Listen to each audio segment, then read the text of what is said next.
What's going on, YouTube? This is SG1 Sports, and you're watching our college football channel. If you're a Penn State fan, please subscribe to our Penn State channel. You will see that pop up here on the screen. You can find all of our channels at sg1sports.com/channels, but we move on here with our schedule previews and our projected record series. The Nittany Lions are up next. It was a rough year for Penn State in 2021, but you can't really blame the schedule. I know it was an all Big Ten schedule, but they didn't have too tough of a draw out of the West. They didn't have to play Wisconsin or Northwestern. They got Iowa at home, which of course home field advantage was not a big deal last year. They got to play Illinois, you know, one of the bottom teams, or I guess they were at the bottom of the Big Ten West. So you can't really blame the schedule. It was just a rough year. They had a rough start, but they turned things around. And we'll look at this 2021 schedule and see if it's going to give them a chance to have a big turnaround. This is the schedule. As you can see, they were 4-5 last year. Schedule on the right. Before we go through the schedule, let's look at the games where the opponents that they'll play outside of the division. So we're looking at the non-divisional games. First of all, in the non-conference, they'll play Ball State, Auburn, and Villanova.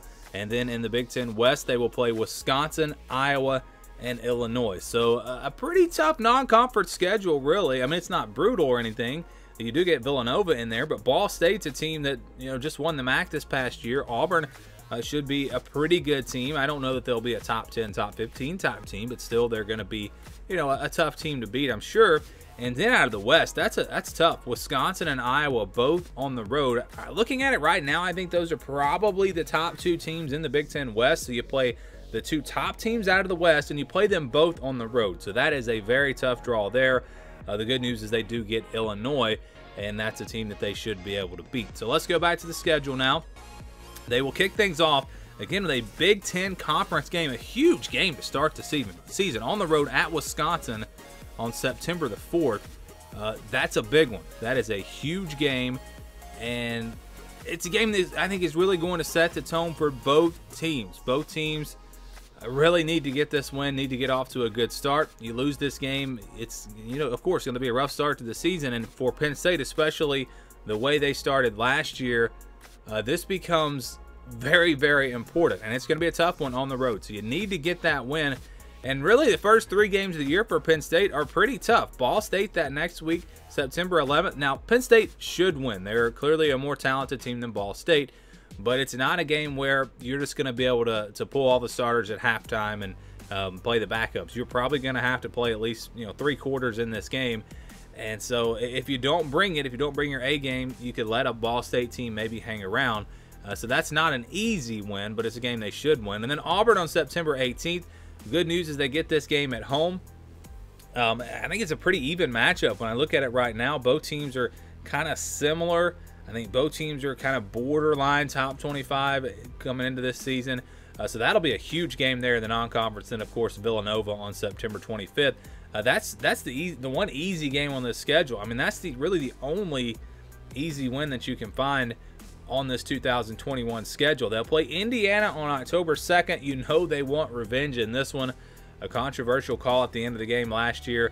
They'll be playing at home. I'm sure they will be fired up for this matchup. Iowa on October the 9th on the road. Tough place to play. And again, I'm assuming that there will be fans at these games.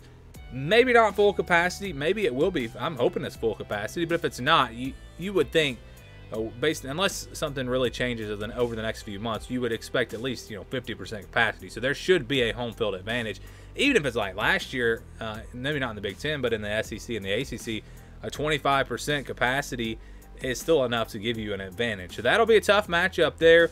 Again, Wisconsin and Iowa both on the road, very tough. Illinois on October 23rd. That is a home game for Penn State, a game that they won easily last year. So you really like their chances there. That might be their easiest game outside of Villanova and maybe Ball State. Ohio State on October 30th. They will play them on the road. Again, you're talking about a tough matchup on the road. Wisconsin, Iowa, Ohio State, they have a really tough road schedule. And that, of course, is going to be a tough one to win. Maryland on November 6th, another revenge game, I think, for Penn State.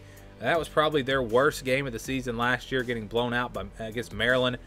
And really, I felt like Penn State was probably the better team. They just had a bad game. And with COVID and everything, it was a weird year, of course. but that'll be on the road. Not going to be an easy win. Michigan on November 13th. That's a big game there as well. You know, if Ohio State wins the Big Ten East, like I think most people would expect them to do, Penn State, Michigan, a lot of times is a battle for second place in that division, but don't count out Indiana, of course. So that'll be a good game, but you get Indiana and Michigan both at home.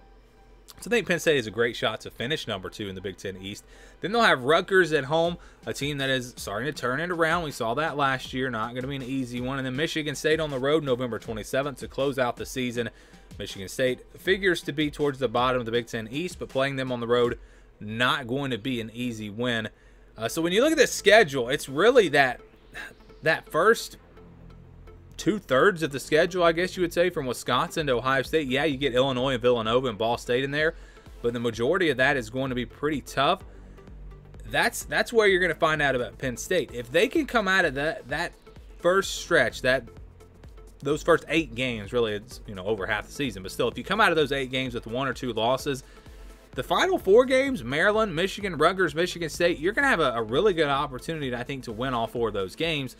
So if Penn State can come through Wisconsin, Auburn, Indiana, Iowa, Ohio State, come through those games with 1 or 2 losses, which is going to be tough. It's going to be very tough. But if they can do that, they could be coming down a stretch here in November with the possibility of maybe finishing in the top 10, maybe even going to a New Year's Six Bowl. But they're going to have to do well in those first 8 games.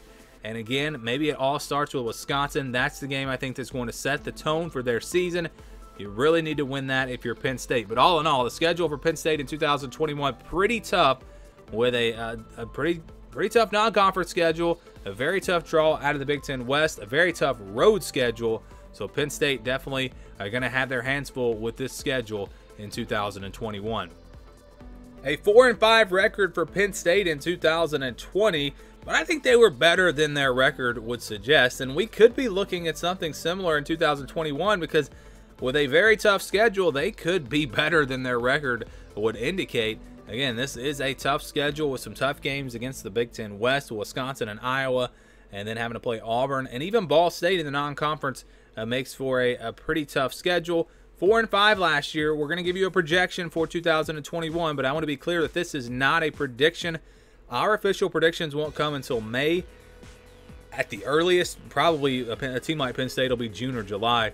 Long ways away from that. A lot of things, still to happen. We saw, some transfers just recently. Look at Michigan and Alan Bowman. What if I had predicted Michigan's season before he transferred? That maybe could make a difference.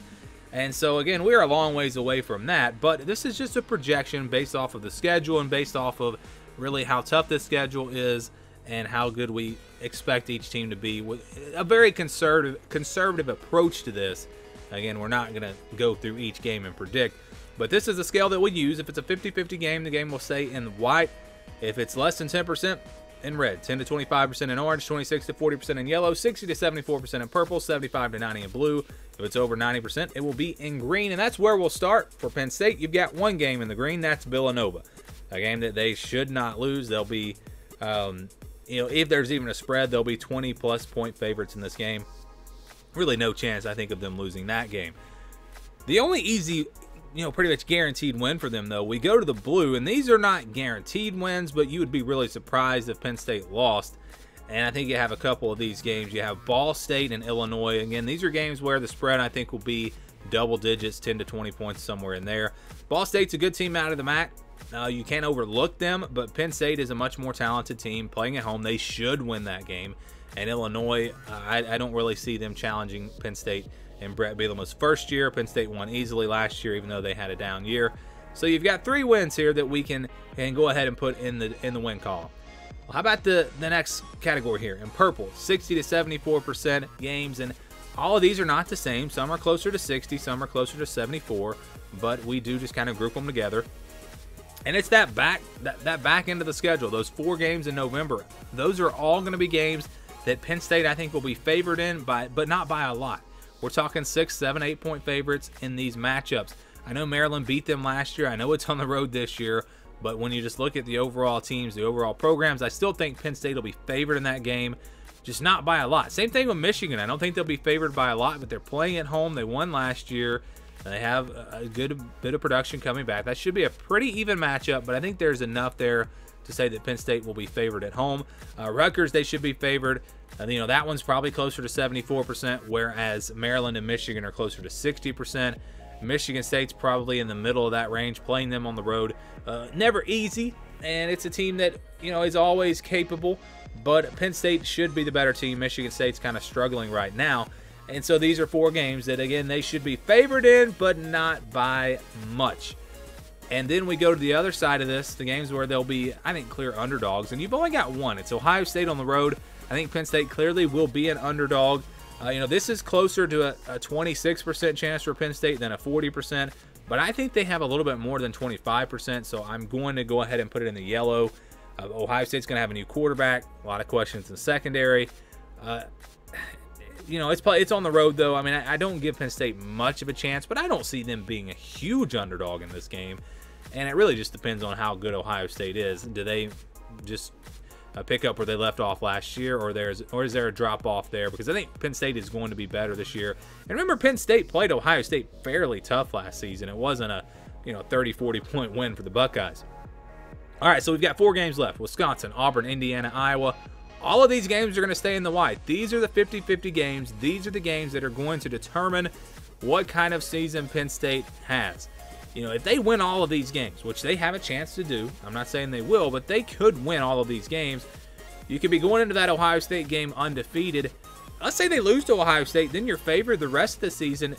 It's not crazy to think that Penn State could go 10-2 or 11-1 in 2021. It's not crazy at all. But they're going to have to win these games, and it's going to be tough. These are going to be close one-possession games more than likely. Wisconsin on the road, Auburn, Indiana, Iowa, all very tough matchups, especially when you talk about going on the road to play Wisconsin and Iowa. This is a very tough stretch to start the season, and again, that's going to determine, I think, at the end of the day, what their record will ultimately be. So what's the projection for Penn State? Well, what we do here is we count the blue and the green games as wins. We don't have any losses here, no red or orange. And then we average out the yellow, the white, and the purple. And to do that, the formula that I just kind of came up with, I use 40% for yellow, 50% for white, 60% for purple. And then we just average those games out and give you a projected record. Again, not an official prediction. But when you do that, the projection for Penn State comes out to 8-4. 8-4 for the Nittany Lions, which I think is a pretty fair projection when you look at, again, a lot of games that they could win, but they could also lose. If count Ohio State as a loss, if you win 3 of the 4 games there in purple, that's 2 losses. And then if you split the games in white, there you go, 8-4. And that's just one scenario that could play out. But again, I think 8-4, pretty fair for Penn State coming off of a rough year last year. I think Nittany Lion fans would be happy with that. Maybe you'd like to see a little bit more. And again, I think there's a potential that they could get to 9 or 10 wins this year. But again, when we just give you a projection, a conservative approach to this, 8-4, the projected record for Penn State. Do you agree? Do you disagree? Give me your thoughts down in the comments below.